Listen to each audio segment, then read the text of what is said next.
Kwa majina naitwa Neema Felix Nzali. Nimetokea Mwangingo. Nimezaliwa hapa Mwangingo. Rafiki anaitwa Adija Malupalo. Urafiki wetu tumeanza toka tupo darasa chekechea. Tumeendelea mpaka tunamaliza la 7. Tumemaliza la 7 tukaendelea mpaka sekondari.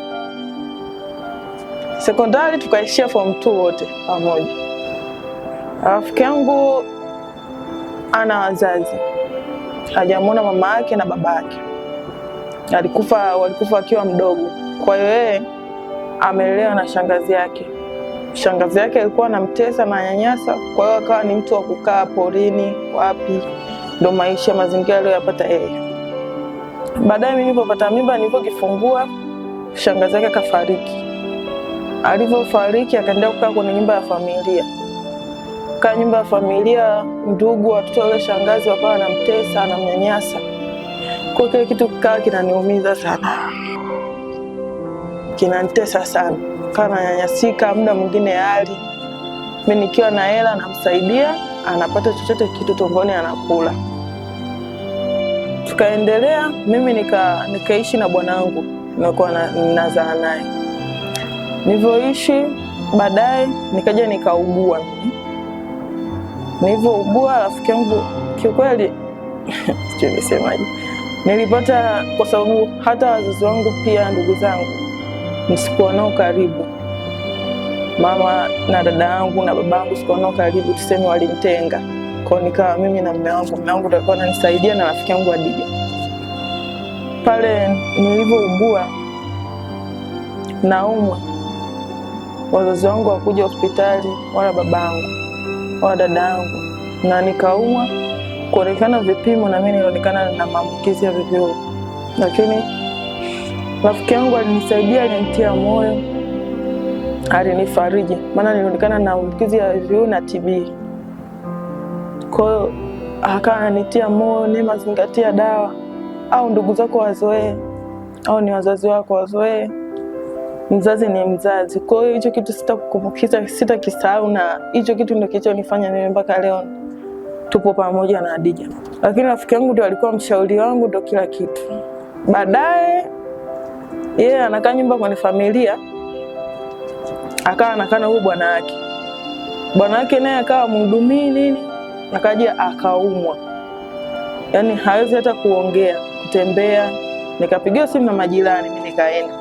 Nikamkuta mwenzangu pale hawezi kutembea, anafanyaje? Nikaenda mpaka pale kumkuta hawezi kutembea, kujipikia hawezi, hana hela ya kula. Basi mimi nikaenda kununua vitu, tukapika akala. Nikamwambia, rafiki yangu wewe unaumwa, nenda hospitali. Rafiki yangu akakataa kwenda.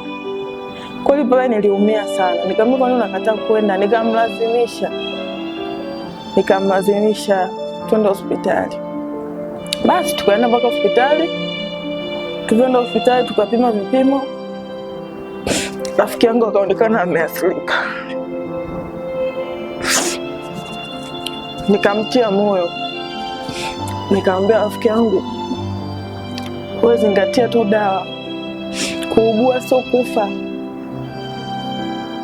Ndio tunatakiwa tu kumuomba Mungu, zingatia dawa. Ukizingatia dawa utakuwa sawa, ila usipozingatia unaweza kupoteza maisha.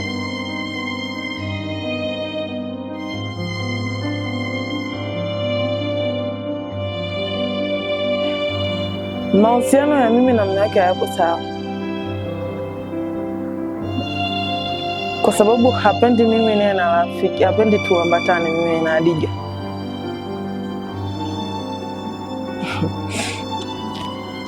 Adija alikuwa anawasiliana na bwanangu,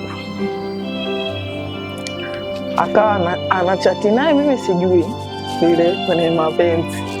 Wanachati. Mimi mwisho siku nikazikuta zile message, mara njoo guest fulani, chumba namba fulani. Kwa kweli sikumuuliza, niliumia. Kwa hiyo hivyo tukikutana ni mambo hivyo, tunapitana kama tujuani.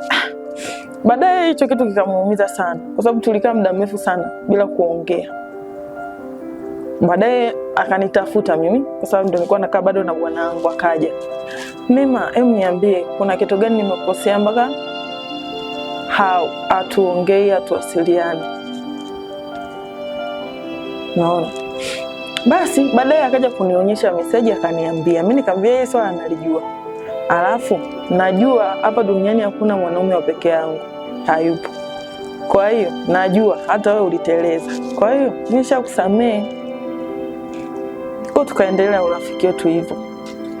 Hiyo 2026 Hadija, nakupenda sana, umenisaidia mengi. Nilipoanguka umenitetea, umenifariji, umenitia moyo. Nakupenda sana rafiki yangu, maana bila wewe nisingekuwepo mpaka sasa. Nakushukuru sana kwa msaada wako, na Mungu azidi kukuweka, na Mungu azidi kukusaidia kwa yale ambayo tumepitia, azidi kutusaidia wote kwa yale tuliopitia. Maana tumepitia ni magumu sana. Mungu azidi kukusaidia na kupenda sana. Gwala mwanangu. 88.5 Shamba FM.